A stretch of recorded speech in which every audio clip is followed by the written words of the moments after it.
Olá, eu sou a professora Silvia e nesse vídeo eu vou falar sobre Introdução à Programação Dinâmica, parte do conteúdo da disciplina de Pesquisa Operacional 2 do curso de Engenharia de Transportes e Logística da Universidade Federal de Santa Catarina, campus Joinville.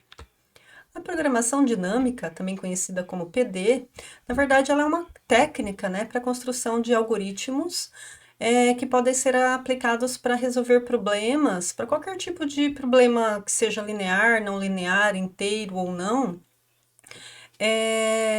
para resolver problemas em que você tenha certa dificuldade de tratar esse problema como um todo. Então, a programação dinâmica é uma técnica que vai aplicar, então, esses algoritmos para fazer uma decomposição desses problemas em subproblemas menores que sejam mais fáceis de serem tratados, tá bom? Então, especialmente os problemas de otimização combinatória são facilmente tratáveis via algoritmos de programação dinâmica, tá bom? Então, na aula de hoje, nós veremos alguns conceitos para entendermos o que é a programação dinâmica, a propriedade principal da programação dinâmica, para poder a gente conseguir aplicar os algoritmos de programação dinâmica, e veremos um exemplo, tá bom? Então, como eu comentei, a programação dinâmica, na verdade, ela vai nos fornecer um procedimento que a gente pode sistematizar para resolver subproblemas em decisões ótimas, tá bom? Ao contrário do que vocês já estavam acostumados quando tratavam programação linear, a saber, o método simplex, aqui na programação dinâmica não existe uma formulação matemática padrão que você possa aplicar para qualquer tipo de problema. Então, isso aqui vai ser muito particular de problema para problema. Então, vocês vão observar que essa modelagem depende muito da natureza do seu problema. Então, na verdade, o que você vai precisar é um certo insight para entender e fazer essa modelagem, mas não se preocupem com isso, porque isso vem com a prática, tá bom? O que a gente precisa entender um pouquinho melhor é a estrutura de decomposição desse problema e utilizar a questão de que parte da solução do subproblema, ela vai ser utilizada para resolver o problema como um todo, tá bom? Então, essa decomposição do problema, ela é bastante importante, tá? Para a gente entender, então, a nossa anotação que vamos utilizar nos algoritmos de programação dinâmica, e facilitar o nosso entendimento, então nós vamos considerar a seguinte notação. Para um caso genérico, de várias variáveis, vários estados, estágios, vocês já vão se acostumar com esses termos, como a gente vai explicar agora. Então, nós vamos utilizar, então, a notação T para estágio, tá bom? Então, vamos considerar um estágio T. Estágio T, então, seria como se tivesse um problema para ser resolvido ali naquele instante T, naquele tempo T, tá bom? Para esse estágio, para você tratar esse problema, então você vai ter, em geral, uma variável de entrada, uma variável de saída, uma variável de decisão e alguma medida de desempenho. Então, a variável de entrada, que eu vou chamar aqui de ST-1, vai ser o que a gente chama de estado, tá bom? Então, você vai ter em cada estágio uma gama de possibilidade de estados.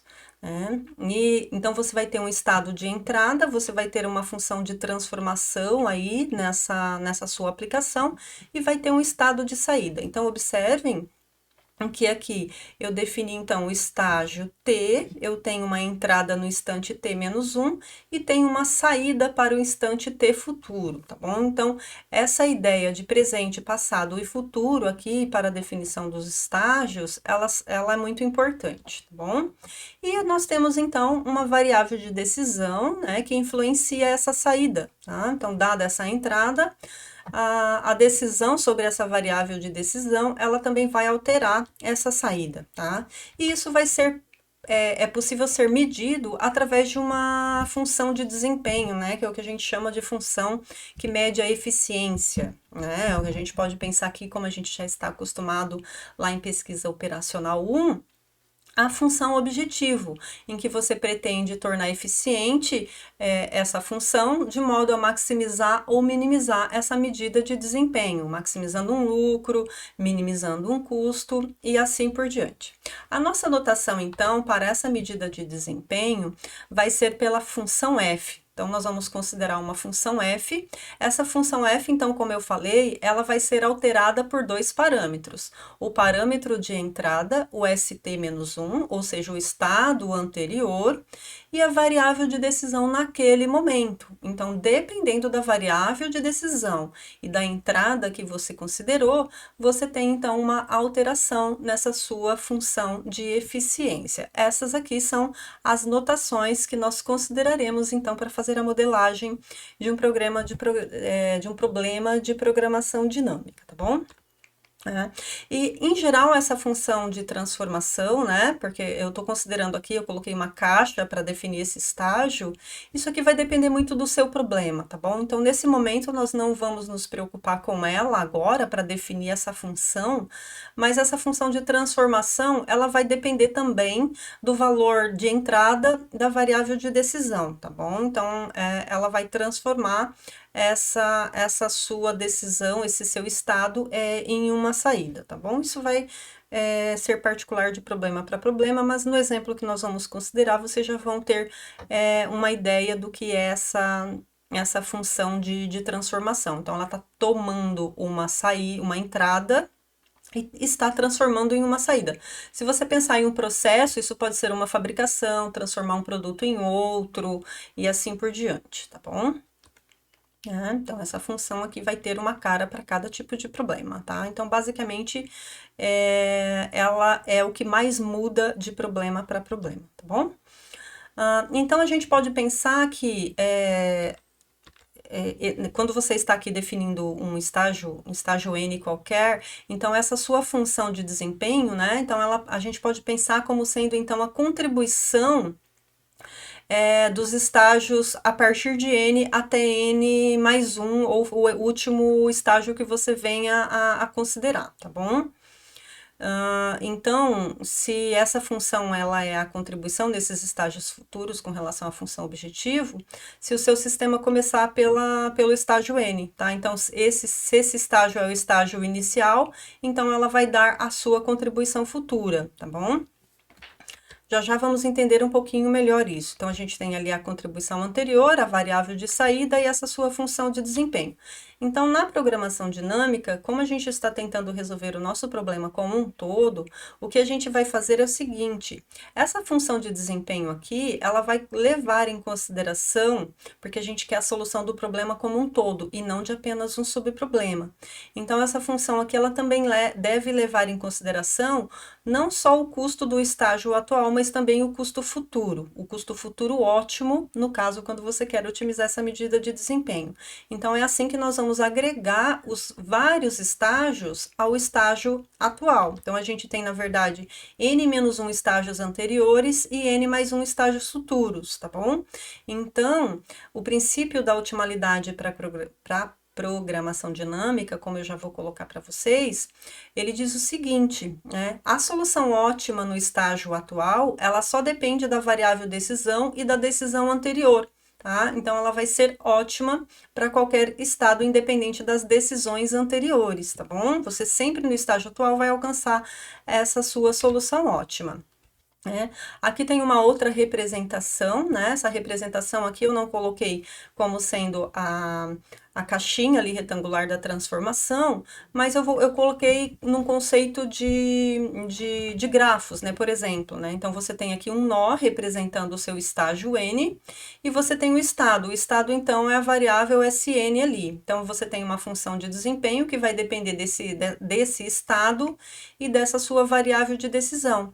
E a sua contribuição ali, pelo valor da decisão que você tomou, ela é levada de forma ótima para o estágio futuro. Então, é isso que a gente vai colocar aqui em programação dinâmica. Ou seja, ela é dinâmica no sentido de que a cada solução que você alterar aqui para a sua variável de decisão, isso vai impactar na sua solução futura, tá bom? Então, a solução passada, ela impacta na futura, tá bom? Então, para um caso geral de N estágios, a gente teria uma representação assim. Então, nós teríamos várias caixinhas, cada caixinha dessa daqui, ou posso pensar também no conceito anterior, como sendo nós, tá bom? Então, em cada caixinha dessa aqui, eu tenho um estágio. Então, aqui na primeira eu tenho o estágio 1, que depende de um estado S0, a variável de decisão x1, e eu vou ter, então, a função f, que depende de S0 e da minha variável x1, e a função de transformação. Quando eu vou para o estágio 2, então, a minha saída do estágio 1 passou a ser a minha entrada para o estágio 2, tá bom? Então, agora a minha função de desempenho depende de S1 e a nova variável de decisão no estágio 2, e assim por diante. Quando eu chego no último estágio, né, então eu tenho então a minha variável de decisão xn, que n maiúsculo eu coloquei aqui para representar o enésimo estágio, o último estágio, e eu tenho, então, a enésima menos 1 decisão do estágio anterior, como sendo o estado de entrada para essa nova decisão aqui, tá? Então, como eu comentei com vocês, então eu tenho S0, S1, S2, até Sn ou St são o denominado os estados, são os valores possíveis para a nossa variável de decisão. Então, eu posso pensar que os estados são todos os valores possíveis que podem ser atribuídos à minha variável de decisão xi, tá bom? Onde xi são as variáveis de decisão, então. Então, observem que um estado SI, ele depende unicamente do estado inicial S0. Então, a gente, para resolver um problema de programação dinâmica, para ele não ser um sistema de infinitas soluções, né? A gente precisa que ele tenha grau de liberdade controlável. Então, a gente fixa alguns parâmetros. Então, em geral, a variável lá, o estado inicial, o S0, é sempre conhecido, então ele é sempre um parâmetro, então ele é um valor dado. E o último também, você conhece o último valor do Sn, tá? Para poder diminuir o grau de liberdade, se você lembrar aquele conceito de quando você está analisando um sistema de equações lineares, quando o grau de liberdade é zero, o seu sistema tem uma única solução. Quando o grau de liberdade ele é finito, ele tem um número finito de soluções. E quando o grau de liberdade é infinito, o seu sistema é compatível e indeterminado, ou seja, possui infinitas soluções. Então, para tratar um problema em que você tem graus de liberdade que não te permite calcular a sua solução, então é intratável. Então, o que a gente faz é fixar o estado zero e o estado final para você, digamos, amarrar o seu sistema e conseguir solução, tá bom? Isso é bastante importante. E aí, o objetivo aqui é otimizar, então, essa sua medida de desempenho f, que dependendo do problema, pode ser uma função de maximização ou uma função de minimização, tá bom? Vamos tratar exemplo dos dois casos, que trata tanto o problema de maximização quanto o problema de minimização, tá bom? A formulação geral, matemática, para um problema de programação dinâmica, ele tem essa cara bem parecida com aqueles problemas de programação que vocês consideravam em PO1, programação linear, em que Z é a sua função objetivo. Aqui eu escrevi de maximização, mas na verdade ela também pode ser de minimização, tá bom? Então, ela vai otimizar, na verdade, onde as suas variáveis são, então, x1 até xt, que depende da quantidade de estados aqui, de estágios, na verdade, né? Então, a quantidade de estágios é que vai definir a quantidade de variáveis de decisão. E a sua contribuição ótima vai ser, então, a soma de cada uma dessas contribuições. Então, a contribuição de cada estágio ótima vai definir, então, a sua contribuição total. E aí você tem as restrições. Quais são as restrições do seu problema, né? Então, como eu comentei, o S0, que é o parâmetro de entrada inicial do estágio zero, ele é sempre dado, ele é sempre conhecido. A função de medida de desempenho e a função de transformação, ela em geral vai ter uma cara para cada tipo de problema, mas você precisa ter uma função de recorrência aí que você define o seu estado a partir das decisões das transformações dos estados anteriores, que é o que a gente chama de fórmula de recorrência, tá bom? Então, para um problema de programação dinâmica, você sempre vai precisar definir essa sua função transformação para poder aplicar as fórmulas de recorrência, tá bom?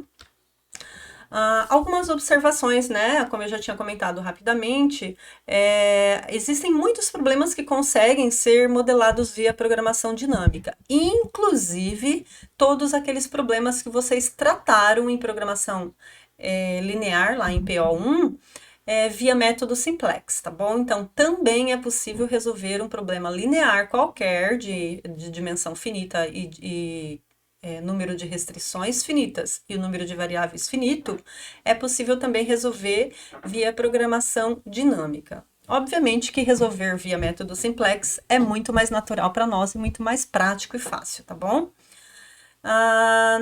Mas alguns problemas, embora eles possam ser modelados via programação dinâmica, nem sempre você vai conseguir aplicar a programação dinâmica. Então, pera lá, o que vai me garantir que eu posso, então, aplicar a programação dinâmica para resolver determinado problema? Então, na verdade, esses problemas que vão ser conseguidos resolver via programação dinâmica, eles têm que ter determinada propriedade, que eu acabei de comentar rapidamente ainda há pouco para vocês, né? Que é o que a gente chama, então, de princípio da utilidade de Bellman, tá? Então, o princípio da utilidade de Bellman, ele deve ser aplicado ao problema para que ele seja tratado via programação dinâmica. Então, vamos ver o que diz essa condição de otimalidade de Bellman, né? Como eu tinha comentado para vocês. Tem duas definições, mas na prática o entendimento é o mesmo. A primeira definição, ela diz o seguinte: uma política ou uma estratégia ótima, ou uma solução ótima, ela tem a propriedade de que, quaisquer que sejam os estados e as decisões iniciais, as decisões remanescentes devem constituir uma política ótima com relação ao estado resultante da primeira decisão, tá bom? Então, o que importa, na verdade, é a solução inicial, parâmetro fixo lá, tá? Então, se naquele estágio atual, você sempre consegue uma solução ótima que independe das soluções anteriores, então é porque você consegue resolver esse problema via programação dinâmica.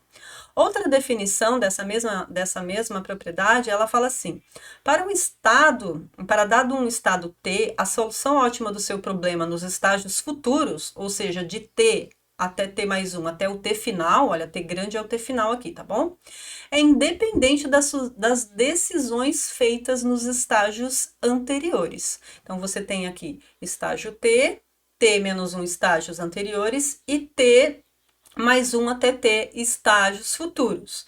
Então, a decisão ótima nesse estado atual e nos estados futuros, ela independe da solução dos estados anteriores, tá? Ou seja, você sempre vai conseguir encontrar essa sua solução ótima, tá bom? Então, esse é o princípio que vai garantir a otimalidade para resolver os problemas de programação dinâmica, tá bom? Ai, professora, mas como eu vou verificar se os problemas satisfazem essa condição, tá bom? Na verdade, a maioria dos problemas, são poucos os problemas que não têm essa propriedade, né? Todos os problemas que a gente consegue, de certa forma, modelar de forma linear e recursivamente, a gente vai ver que eles têm essa propriedade, tá bom? Então, não precisem se preocupar muito com isso, tá bom? E aí, caso o princípio da otimalidade não se aplique a um determinado problema, então a gente não vai aplicar, tá bom? Então, só para a gente começar, então, a aplicar essa modelagem da programação dinâmica, eu vou colocar uma anotação aqui, é basicamente a mesma notação do modelo anterior que eu coloquei para vocês, só que ela está um pouquinho mais detalhada, um pouquinho mais desenvolvida, e através do exemplo que a gente vai resolver daqui a pouco, ela vai se tornar mais natural para vocês, então, tá? Então, como eu falei, T grande aqui, ele vai ser a quantidade de variáveis de decisão ou de estágios, tá bom? Então, eu tenho do estágio 0, 1, 2, até esse T maiúsculo aí. Então, eu tenho T menos 1 variáveis de estado, já que a inicial é conhecida, tá? Então, o S0 para nós, o estado inicial, ele é sempre um parâmetro. Então, eu tenho T menos 1 variáveis de estado e T menos 1 restrições. Então, as restrições, na verdade, vão ser aquela função de transformação, tá? Então, nessas condições aqui, a gente vai ter sempre esse princípio da otimalidade garantido. Ou seja, está relacionado com aquilo que eu falei ainda há pouco sobre o grau de liberdade do seu sistema, né? Então, eu tenho ali praticamente a mesma quantidade de restrições, a mesma quantidade de variáveis, tá? Então, é, digamos assim, apenas um grau de liberdade, né? No caso, quando eu fixo a primeira, eu tenho T menos uma variáveis de estado, né? E T menos uma restrições. Então, eu tenho só um grau de liberdade. Com um grau de liberdade, eu fixo a primeira, então eu dou um valor para uma dessas variáveis, ou seja, a primeira, e aí eu consigo resolver, encontrar essa solução ótima, tá bom? Então, a gente tem essa garantia do princípio da otimalidade, tá? Então, a aplicação do princípio da otimalidade, ela vai permitir que a gente escreva os nossos problemas como um todo, como subproblemas menores e mais fáceis de serem tratados, tá bom? E aí a gente vai aproveitar a estrutura da simplicidade dos subproblemas para pegar a solução ótima de um estágio futuro e aplicar em um estágio atual. Então, vejam bem aqui, olha, que eu considerei essa função. Vamos ler aqui essa expressão. Eu tenho f estrela t. Esse estrela eu estou utilizando só para diferenciar o f normal do f ótimo, tá? Então, quando eu tenho uma estrela aqui, significa que eu estou no valor ótimo. Então, eu estou falando que o valor ótimo do meu problema ali, a minha função objetivo no estágio T, ela depende do estágio T menos 1, do minha entrada do estágio T menos 1. Então, ela é dada pelo máximo na variável xt, então a variável de decisão xt do estágio T, ela é escrita então como sendo a função de desempenho no estágio atual, então é a medida de desempenho do estágio atual, que depende do a entrada anterior e dessa variável de decisão que você acabou de fazer, e tem uma contribuição ótima do estágio futuro, tá? Então eu estou no estágio T e tomo o valor ótimo do estágio T mais 1. Tá? Então, é isso aqui que é assim que a gente vai escrever o nosso problema. Então, sujeito à nossa função de transformação, que, como eu falei, depende de cada problema, e a gente vai assumir que lá no último estágio, no T, né, o T grande ali, lá no último estágio, eu estou sumindo de 0, 1, 2, até T maiúsculo, tá bom? Já vai ter uma figura que vocês vão enxergar isso um pouquinho melhor. Então, eu vou assumir que a contribuição no último estágio é 0 também. Aí, eu amarrei o grau de liberdade do meu sistema e eu vou ter a solução ótima, tá bom?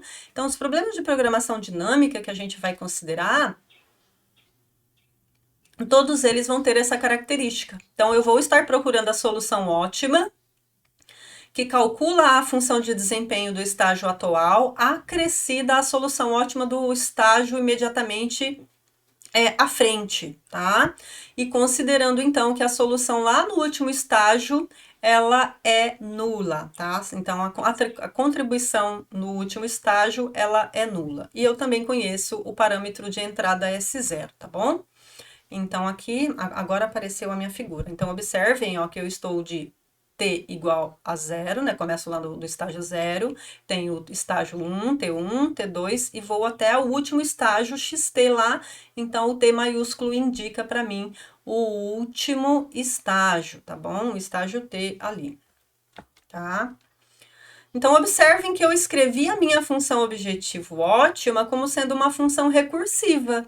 Ela depende não só do estágio atual, mas do estágio imediatamente futuro, tá bom? Então, é isso que por isso que essa técnica tem o nome de ser dinâmica, programação dinâmica, porque ela faz a solução ótima dinamicamente, que depende do estágio futuro, que o futuro depende do outro futuro, que o futuro depende até eu chegar no último. Então, quando eu volto em cadeia, eu tenho a solução ótima, tá? Então, como que a gente vai fazer? Qual vai ser o procedimento, então, para a gente resolver esse nosso problema de programação dinâmica, tá bom? Então, como eu comentei com vocês, cada subproblema, né? Então, cada subproblema vai ter apenas uma decisão, uma variável de decisão e uma restrição de estado, tá? E todas elas vão...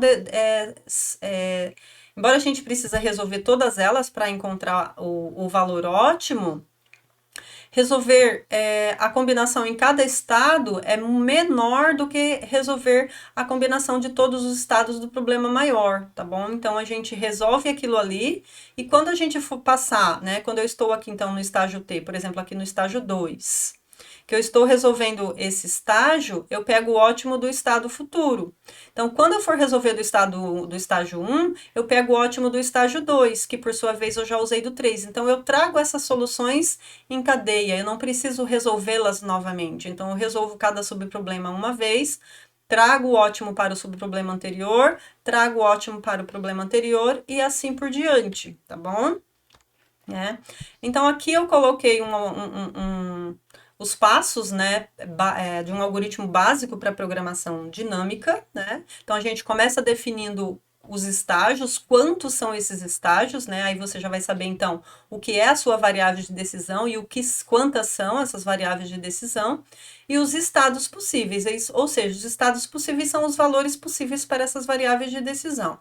Então, a gente também precisa definir a função de medida a função de desempenho para cada um desses estágios, a função de desempenho, né? Você pode definir para a função ótima para o estágio 1, depois você define a 2, que depende do estágio 1, e assim por diante. Então, até chegar ao último estágio, aí você volta, né? Você faz a 3, que depende da 2, por sua vez a 2 vai depender da 1 e assim por diante, tá? Então, você faz isso dinamicamente.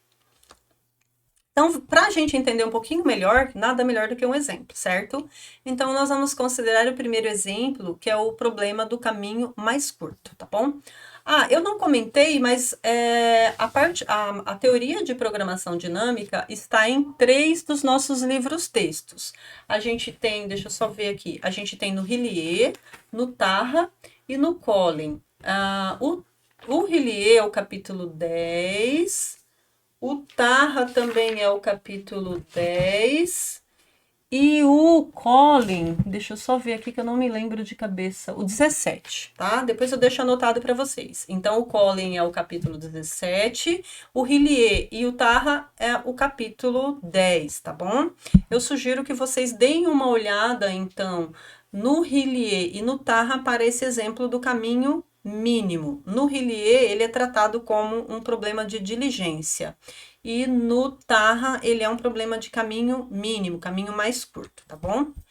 Então, esse exemplo eu gosto dele para facilitar o entendimento do problema de programação de programação dinâmica, tá bom?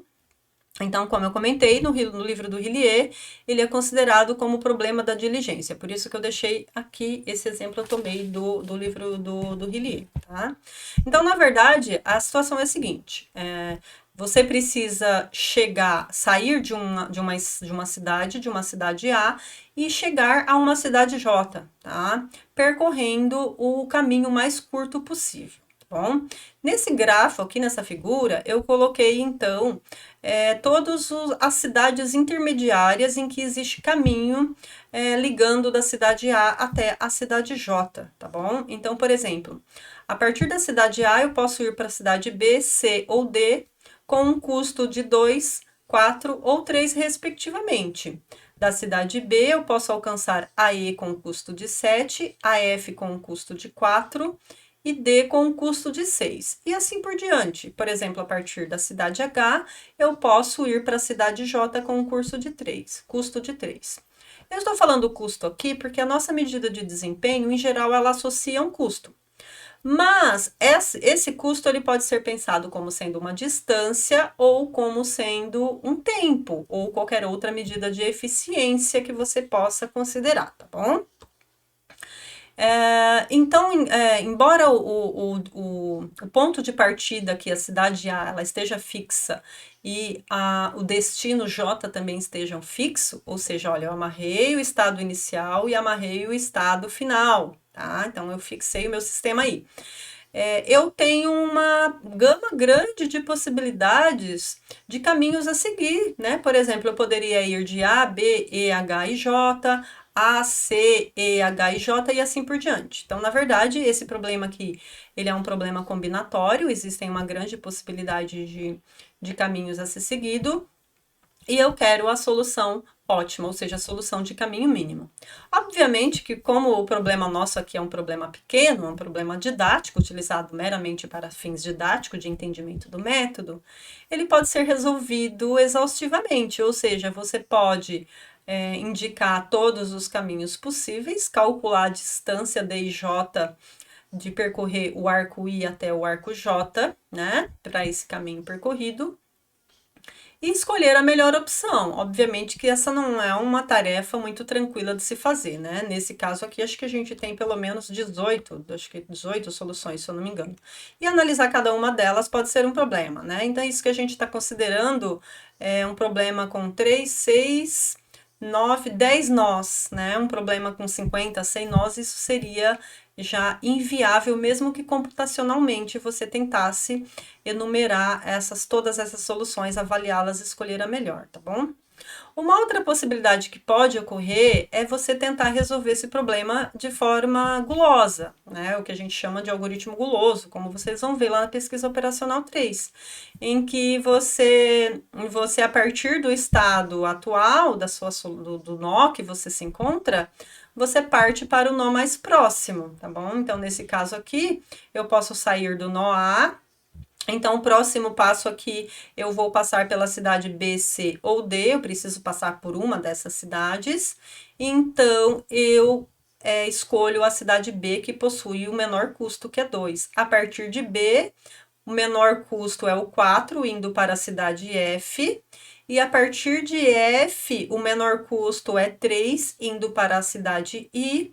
E a partir de I eu não tenho mais escolha, eu tenho que ir para o nó J. Então, eu percorro a trajetória A, B, F e J, A, B, F e J, com um custo de 2 mais 4 mais 3 mais 4 igual a 13, uma distância total igual a 13 ou um custo total igual a 13, tá bom? Mas será que essa é a solução ótima? Nem sempre você, com essa técnica de solução, você vai encontrar a solução ótima. Embora ela seja simples, né? Ela te dá uma solução viável, uma solução factível, ela não olha para o todo, então é o que a gente chama de míope, né? Então ele não olha para o todo e acaba tomando decisões ruins. Embora ele tome a melhor decisão no primeiro momento, isso não vai garantir que esse caminho aqui de A até B faça parte da rota ótima, tá bom? Então, é o que a gente fala que às vezes sacrificar um pouquinho no começo pode te dar um ganho melhor na sua trajetória total, tá bom? Então, é isso que a gente vai observar aqui.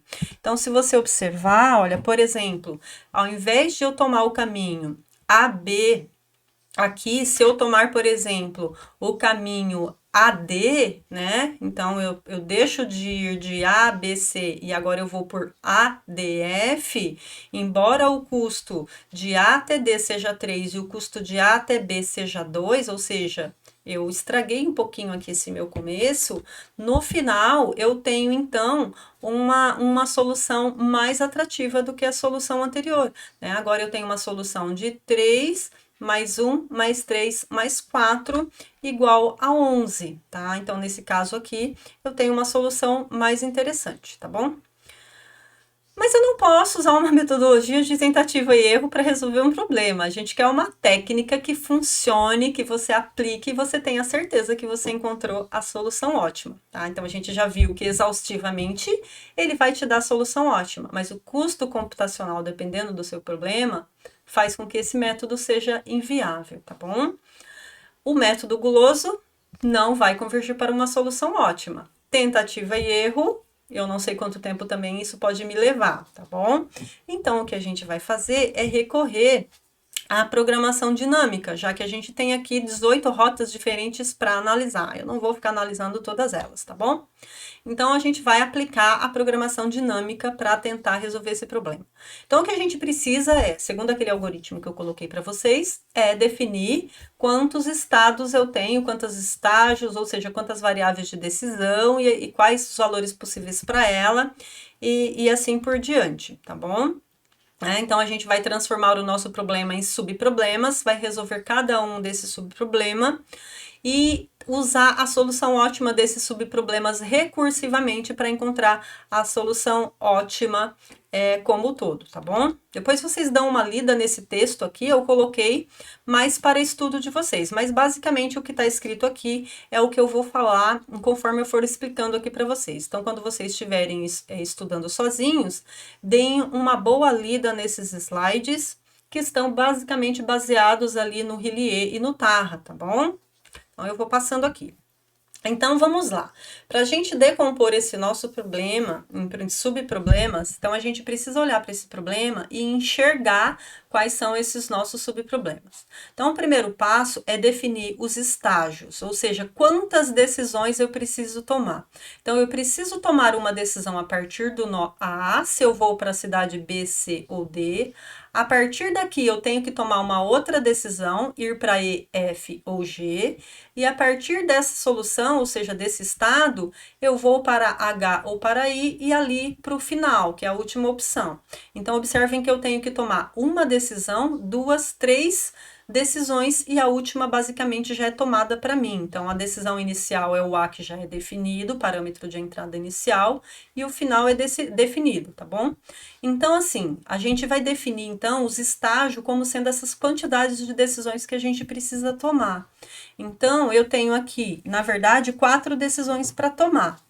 O estágio 0, a gente às vezes não considera, tá? Então, eu vou falar que eu tenho, na verdade, o estágio 1, o estágio 2, o estágio 3 e o estágio 4, sendo que o estágio 4, o custo dele futuro é 0, como eu já tinha comentado para vocês, porque ele já é conhecido ali também, tá? Então, o parâmetro inicial do nó zero é conhecido e o último também é conhecido, para você conseguir resolver esse seu problema, tá? Então, a gente tem ali, na verdade, 4 estágios, de 0 a 4, eu só coloquei o 0, mas às vezes a gente nem usa esse estágio 0 ali, tá bom? E aí a gente tem os estados. Os estados, então eu tenho estados para cada estágio. No estágio 0, né, então a gente só tem o parâmetro, o valor A. No estágio 1, eu tenho 3 estados possíveis, ou seja, eu tenho 3 soluções possíveis a partir do nó A. Então, a partir do estado anterior, que é o nó A, né, a partir do estado anterior, que é o nó A, eu posso ir para o estado B, C ou D. Então, eu tenho 3 estados no estágio 1. Assim como eu também tenho 3 estados no estágio 2. Já no terceiro estágio, eu tenho apenas 2 estados, né? Porque a partir de E, ou eu vou para H ou para I, assim como em F e assim como em G. Já no terceiro estágio, eu só tenho uma possibilidade, então eu só tenho o estado J no quarto estágio, tá bom? Porque a partir de H eu só posso ir para J, assim como é de I, eu só posso ir para o nó final J, tá bom? Então, olha, isso é muito importante vocês entenderem o que é estágio e o que são esses estados. Estágio são a quantidade de decisões que você precisa tomar. Aqui eu preciso tomar 4 decisões, eu tenho 4 estágios. Os estados, eles vão ser definidos para cada estágio e eles não têm relação de quantidade um com o outro. Eu posso ter apenas um estado no estágio, posso ter 10, 20, 100, 50, um número finito. Finito, tá bom? Não é infinito, porque senão eu não consigo tratar o meu problema. Tá? Então, eles independem, os estados independem de estágios, tá certo? São os valores que as suas variáveis de decisão podem estar assumindo. Aqui eu representei, então, os meus estágios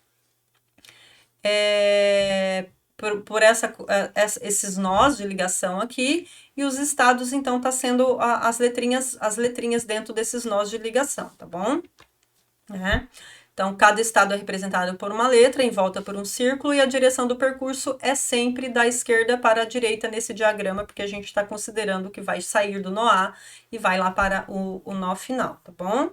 Então, a gente pode pensar que aquela nossa função, vou voltar aqui um pouquinho, a gente pode pensar que a nossa função de transformação, ela transforma uma cidade em outra, basicamente seria o percurso percorrido, tá bom? Então, portanto, são necessários 4 estágios, ou seja, 4 viagens para poder eu sair da cidade A e chegar na cidade final J, tá? Então, aqui eu coloquei um esquema da divisão desses estágios, tá bom? Então, eu tenho aqui os 4 estágios bem definidos. No primeiro estágio, eu tenho que decidir se a partir de A eu vou para B, C ou D e assim por diante, tá?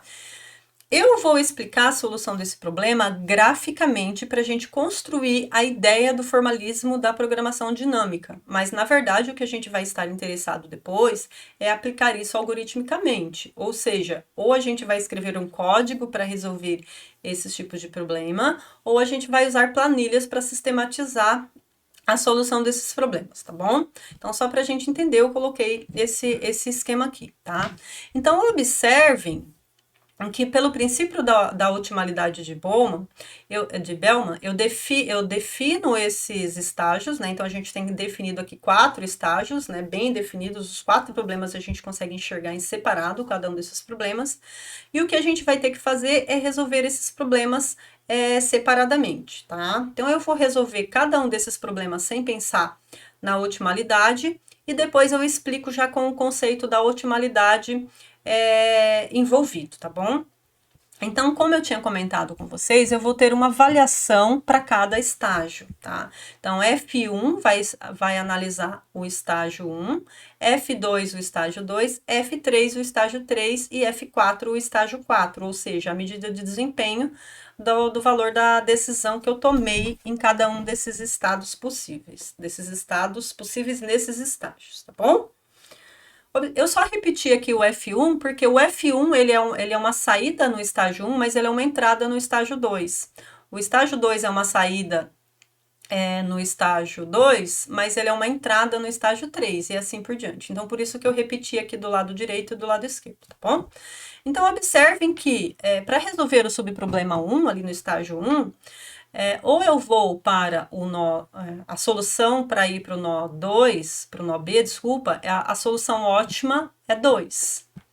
Para ir para o nó C, a solução ótima é 4, e para ir para o nó D, a solução é 3, e assim por diante, tá? Se eu tivesse mais estados, tá?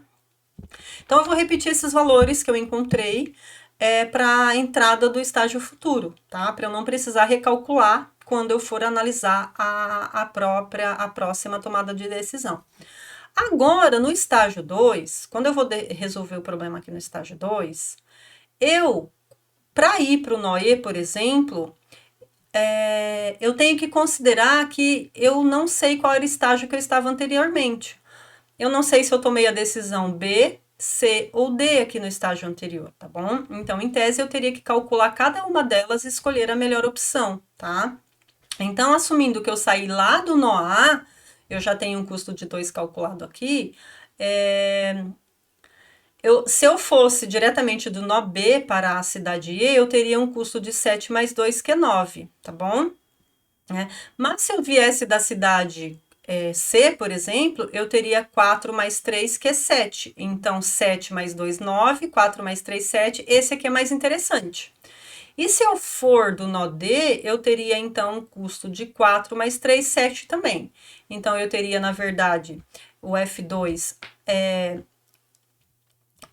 eu faço análise para, né? Eu faço análise para todos eles. Então, como eu falei para vocês, a partir do B, eu fiquei 7 mais 2, que é 9. Então, a solução ótima aqui, na verdade, ou ela sai de C ou ela sai de D, porque é o mesmo custo, que é 7, como eu comentei com vocês, tá bom? Faço a mesma análise no nó F, né?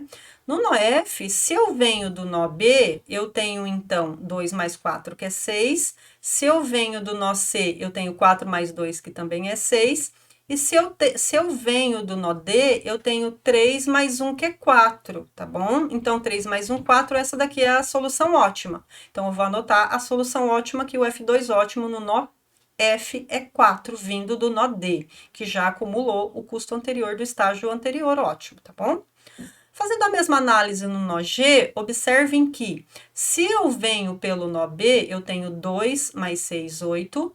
Se eu venho pelo nó C, eu tenho 4 mais 4, que é 8. E se eu venho pelo nó D, eu tenho 3 mais 5, que é 8, tá? Então, nesse caso, as 3 soluções me deram o mesmo valor 8. Então, eu vou marcar as 3 aqui, porque deu um empate, tá? Então, a solução ótima é 8, a partir de B, ou de C, ou de D. Eu levo essas soluções para o estágio futuro, para o estágio 3, agora que eu vou resolver. Então, no estágio 3, se eu for para H a partir de E, eu tenho 7 mais 1, que é 8. Se eu for a partir de F, eu tenho 6 mais 4, que é 10, então 8 era mais promissor. E se eu for a partir do nó G, eu vou com 8 mais 3, 11. Então, o primeiro lá é mais promissor, que dá 8. Então, a solução ótima é o 8 lá vindo do nó I. A mesma análise no nó I, né? Agora eu vou analisar que se eu for do nó I pelo nó E, eu tenho 7 mais 4, ou eu tenho pelo nó F 4 mais 3, ou eu tenho pelo nó G 8 mais 3. Obviamente que o 4 mais 3 é o menor com o valor total de 7, tá? Então, eu copio esses dois valores novamente como entrada do estágio final, e aí eu vou para a solução do último nó. Então, no último nó J, se eu venho do 8, eu tenho 8 mais 3, que é 11, tá? E se eu venho do nó I, eu tenho também 7 mais 4, que é 11. Então, observem que a decisão do estágio 1 foi utilizada no estágio 2, a solução do estágio 2 foi utilizada na solução do estágio 3, e a solução do estágio 3 foi utilizada para a solução do estágio 4, tá? Então, a gente levou dinamicamente essas soluções sem eu precisar voltar e calcular tudo de novo. Eu simplesmente armazenei essas soluções ótimas dos estágios anteriores e reutilizei essas informações, tá? Então, agora, para entender a solução final, a solução ótima final, a política ótima, o que a gente costuma fazer é olhar de trás para frente para enxergar essa solução. Então, observem aqui que, nesse caso, tivemos uma coincidência de ter a solução ótima ou chegando do nó H ou chegando do nó I, mas nem sempre isso vai acontecer. Alguns problemas podem ter mais que uma solução ótima, que é o que aconteceu com esse problema aqui, tá bom? Então, se vocês observarem, olha, agora a gente vai, vamos escolher então que a gente tenha vindo do nó H, tá? Então, eu vou escolher aqui que eu tenho vindo do nó H. Depois a gente faz análise vindo do nó I, que solução que vai representar. Então, voltando aqui, olha, né? Então, vindo do nó H, né? Eu tenho um custo no F411, vindo do nó H.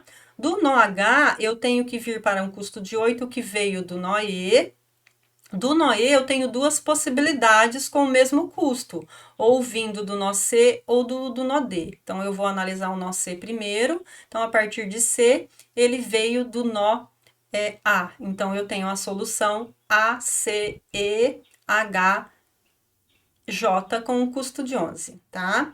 Ainda com esse mesmo ramo aqui, agora analisando que para ir para o nó E eu posso ter vindo por esse ramo D aqui que eu pintei em verde, né? Eu tenho então a outra solução ótima, A, D, E, H, J, né? Então, parte da solução repete aqui. Então, eu coloquei elas em separados aqui, ó, tá? Então, essa solução aqui em cima ou essa outra solução aqui, tá? Então, repete a partir do nó E, repete, tá? Agora, vamos analisar a outra solução, né? Então, tem essas duas soluções aí, tá? Então, agora vamos analisar que ao invés de ir ao nó J pelo nó H, a gente tenha ido pelo nó I, tá? Então, pelo nó I, né? Então, eu tenho agora do I, ele vem do F ele vem do D, e do D ele vem do A. Então, na verdade, olha só, nessa figura aqui de cima, eu tenho aqui, então, essa solução A, D, F e J. O J é o T final, tá? Então, não se preocupem aqui, o T maiúsculo é o T final. Ou eu posso ter A, C, E, H, J, ou A, D, E, HJ. Então, na verdade, a gente tem aqui três soluções, eu representei as três aqui, com o mesmo custo, tá bom?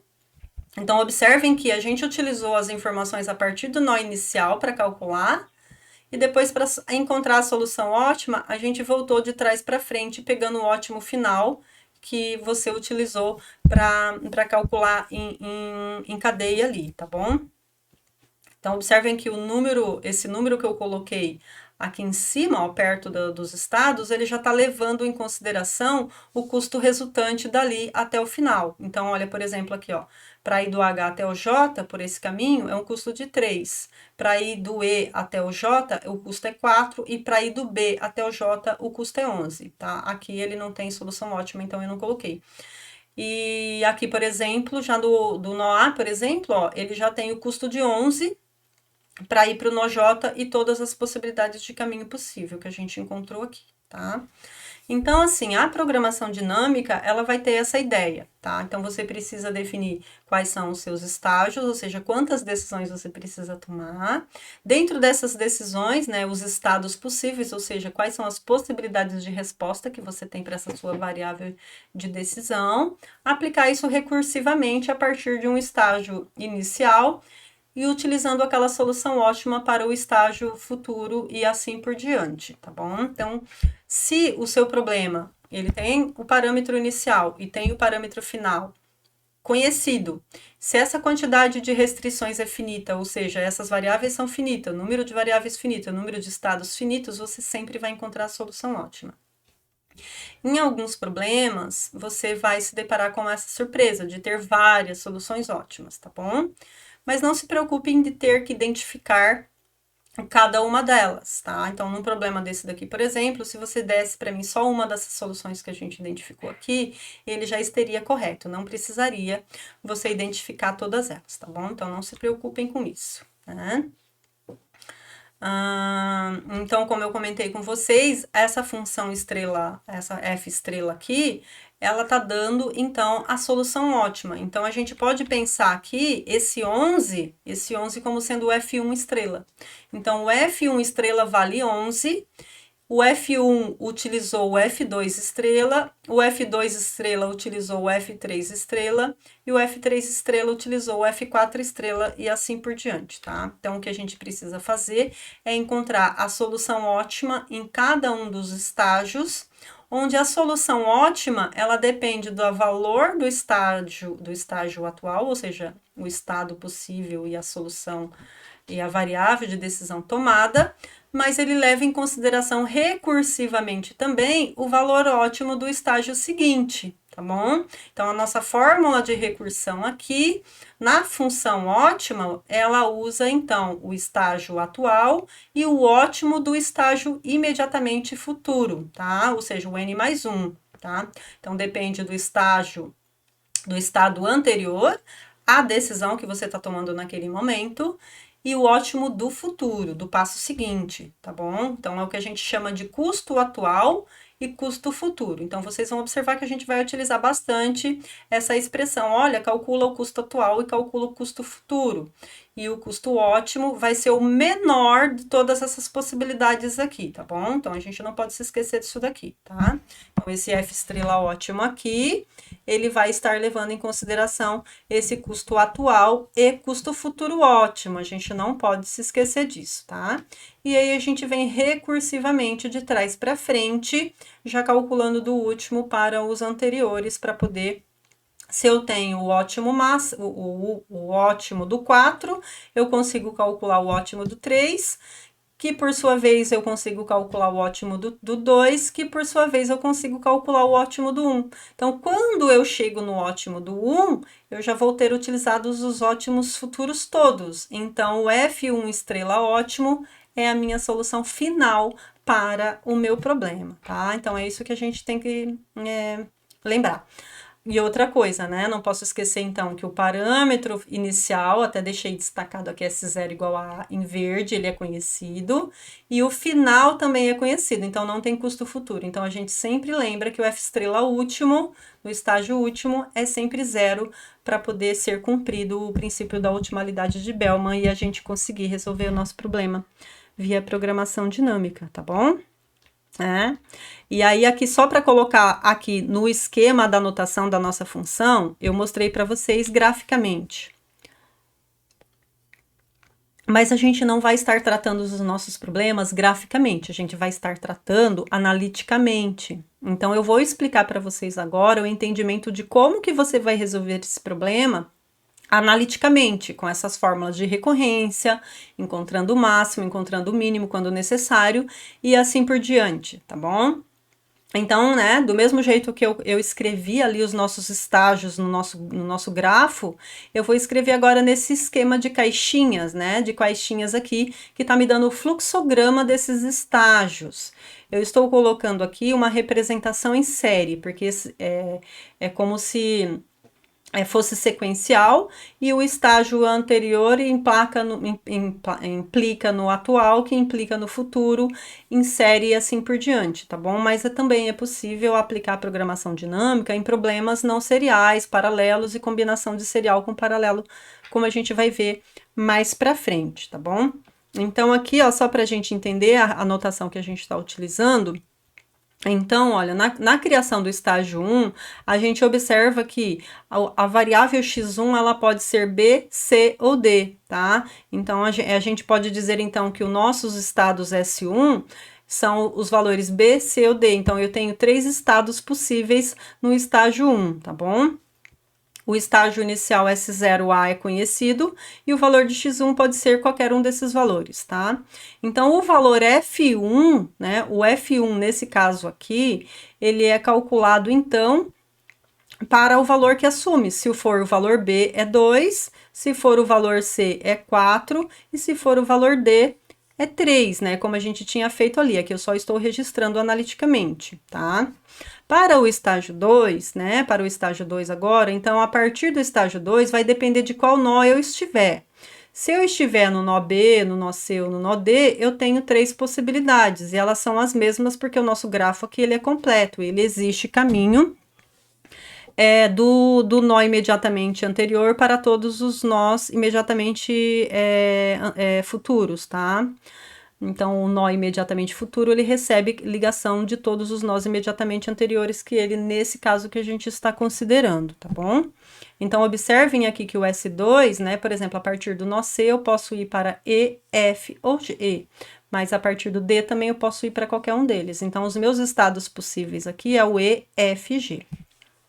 Então, observem agora que a minha função F2, ela vai depender do nó que eu estiver, ou seja, da entrada anterior. Se a minha entrada anterior foi o B, ou foi o C, ou foi o D, né, eu tenho aquele cálculo anterior do valor dado ali que eu já tinha do cálculo anterior, tá bom? Então, o custo futuro ali, ele é 7 e 4, né, nesse caso aqui, 7, 4 e 6 a partir do nó B, né? Ou 3, 2 e 4 a partir do nó C, ou 4, 1, 5 a partir do nó D. Então, eu só coloquei esses valores aqui, tá bom? Então, esse aqui seria o valor F2. Aqui eu só tô colocando a contribuição dele. Depois eu explico como a gente acaba colocando a contribuição dos anteriores eu agrego ali. Era como se eu somasse o anterior, né? Então, aqui a partir do E eu somaria mais aquele 2 ótimo aqui em cada um desses, eu somaria esse 4 ótimo a partir de cada um desses, e somaria nesse último D aqui, o 3 aqui em cada um desses, tá? Se eu quisesse já fazer a soma dos dois. Mas aqui eu só coloquei pra gente entender o valor, eu não coloquei a soma. Na hora que eu for calcular o ótimo, eu já coloco essa soma.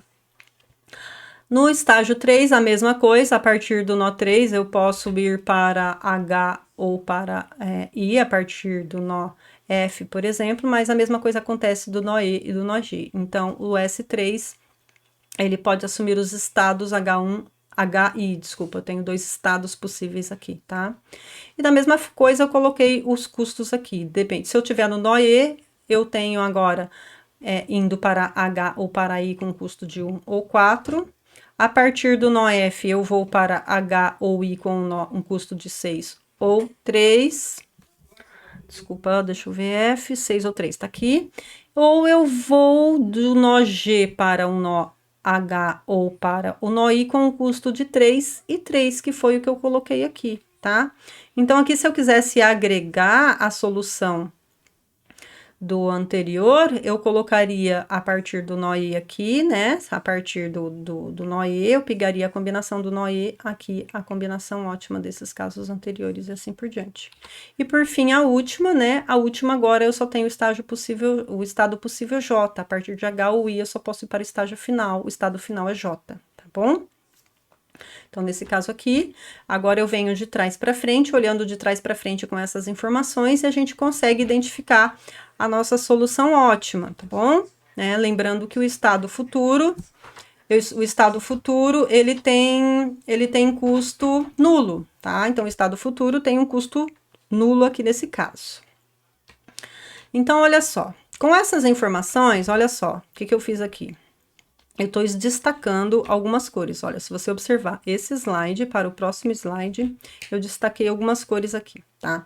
Então, o que a gente vai fazer aqui, olha, por exemplo, olhando para F4, se eu escolher o menor custo aqui no estágio S3, é o custo 3, se eu for escolher o ótimo de trás para frente, tá bom?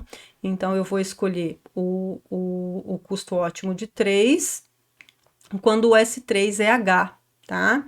Então, com o S3EH, o S3 ele é a saída do estágio 3, tá? Então, quando eu escolho o X3 igual a H, eu tenho um custo de 1, de 6 ou de 3. Então, eu tomo o menor valor dessas possibilidades aqui, que é o 1, destaquei em verde, tá? Então, eu saí do nó J pelo nó H, com um custo de 3. Lá no estágio anterior, para chegar no H, ele disse que a melhor opção é a partir do nó E com um custo de 1. Mas lembrando que o S2 igual a E é saída do estágio 2, então eu vou lá para o estágio 2 com a saída E, né? Então, destaquei aqui em vermelho a saída E, com um custo de 7 a partir de B, ou com um custo de 3 a partir de C, ou com um custo de 4 a partir de D. Então, observem que 7, 3 e 4, o menor valor é 3, então eu destaquei em verde o menor valor aqui, tá? Então, ele tá falando que eu vou para o nó E a partir do nó C, onde o nó C é a saída do estágio 1, tá? Então, a saída do estágio 1 é o C, e o C tem um ótimo de 4, tá bom? Então, aqui eu tenho a solução ótima. J, né? Começa com J, H, E, C, e do C eu vou para o A, que era o inicial, que foi uma das soluções que a gente encontrou, tá bom? Então, só para escrever agora a soma acumulada aqui, olha, então a partir do 4, o custo futuro é 0, então é 3, esse 3 ótimo aqui, mais o 0 futuro, né? Não, esse 3 aqui vem do estágio futuro. No estágio 3, eu vou utilizar, então, o custo ótimo encontrado aqui, mais o custo futuro ótimo. O custo futuro ótimo a gente acabou de encontrar que é 3, então vai ficar 1 mais 3, que é 4. Volto para o estágio 3, o estágio 3, o ótimo era 3, eu destaquei aqui em verde, e vou somar o ótimo do estágio 3, o ótimo do estágio 3 é 4, que a gente acabou de calcular, então vai ficar 4 mais 3, que é igual a 7, tá? E por fim, eu volto para o estágio 1, calculo o F1 ótimo, onde o F1 ótimo é o custo ótimo atual do estágio 1, mais o custo futuro do estágio 2, onde o custo futuro do estágio 2 a gente acabou de encontrar que é 7. Então, vai ficar 4 mais 7, 7 mais 4, 11, que foi o custo ótimo que a gente encontrou, tá bom? Então, eu saio de A, vou para C, de C eu vou para E, de E eu vou para H, e de H eu vou para o estágio final, que é o J. Então, a gente encontrou a solução, tá bom? Mais simples, o grafo, né? Eu tenho certeza que vocês vão preferir a abordagem gráfica para fazer esse cálculo do que a abordagem analítica. Mas eu fiz isso aqui para vocês construírem o entendimento do procedimento de programação dinâmica, tá bom? Então, na verdade, eu preciso calcular os ótimos de cada subproblema, mas eu calculo esses ótimos uma única vez, tá? E aí, eu uso essas informações em cadeia, né? Então, para calcular o ótimo do estágio N, eu uso o ótimo do estágio N mais 1, que foi o que a gente fez. No 4 eu usei do futuro, que é 0, do 3 eu usei o do 4, e assim por diante até chegar no 1, que usou o 2, que do 2 usou o 3, ou seja, eu teria usado todos os ótimos em cadeia, encaixados ali, tá bom?